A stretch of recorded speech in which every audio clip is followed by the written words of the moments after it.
Isa sa pangarap ko ang makarating ng Korea. Hindi dahil K-pop fan ako, kundi KDM bus fan.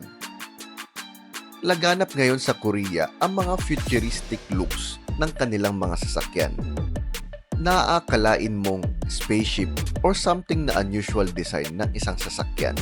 Dito sa Pilipinas, unti-unti na rin nilang dinadala ang mga futuristic looks ng kanilang mga sasakyan.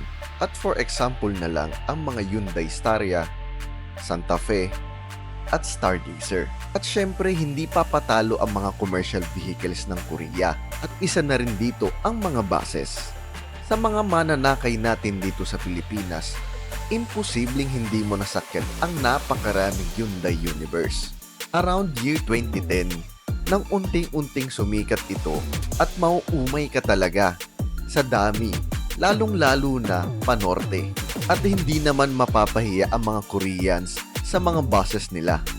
Dahil talaga namang maganda, quality at komportable itong sakyan. Ever since, lahat ng mga Korean buses dito sa atin sa Pilipinas ay dumadating ng buo na or CBU. May mangilan-ngilan na dito binubuo locally, tulad na lang ng DM10 model ng Del Monte Motors na copycat ang headlight sa Hyundai Universe. Fast forward tayo. This year 2024, hindi papahuli ang Pilipinas sa paggawa ng locally made body.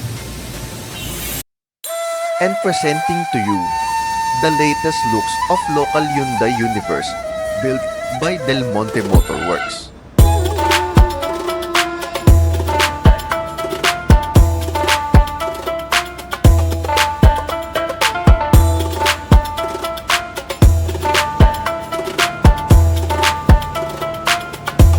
Inimbitahan tayo dito sa Del Monte Motor Works para tignan itong bagong muka ng kanilang Hyundai H1.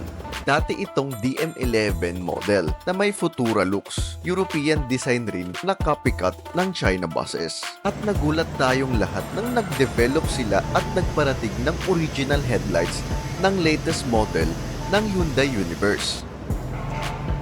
Makikita lang natin ito sa Korea.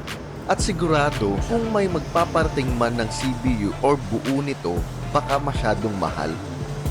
Pero malay natin, baka naman may isang operator na magparating din ng original or CBU na Hyundai Universe. At syempre, be proud tayo sa manggagawang Pilipino. Aakalain ba natin na kayang gawin ng isang Pilipino ito? Kaya rin talaga natin makipagsabayan sa mga foreign buses. And this is Stallion Express. 3 months ago, napanood natin ang unang labas ng Stallion Express ng DLTV. Ito ang Hino RN.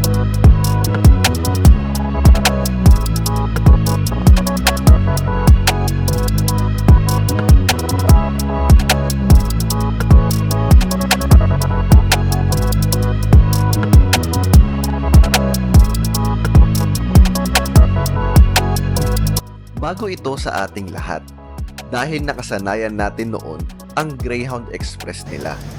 Bagong design at brand new buses.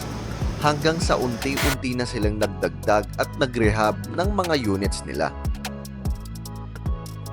Ito ang bagong refresh look ng locally made body ng Hyundai nila.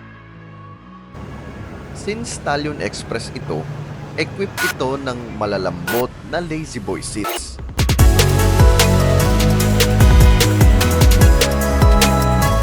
Mayroon din itong 26 seating capacity at 2x1 configuration.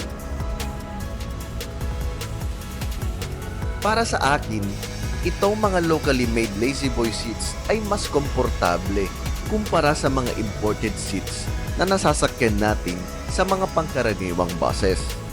Meron itong makakapal na foam at leg rest. Meron din itong mga USB charger para sa mga gustong mag-charge ng mobile phones while traveling. Onboard din ito ng CR sa middle part ng bus.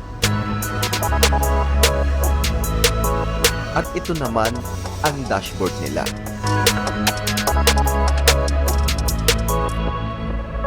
Maliwanag at maaliwalas tignan ang lighting na ginamit nila rito. At may spacious overhead luggage compartment din. At talaga namang aabangan mo rin ito para sakyan dahil mukha naman talagang komportable ito. Kaakalain ba nating gawa ito sa Pilipinas? Akala mo gawang Koreano? Ganyan kagaling gumawa ang Pinoy.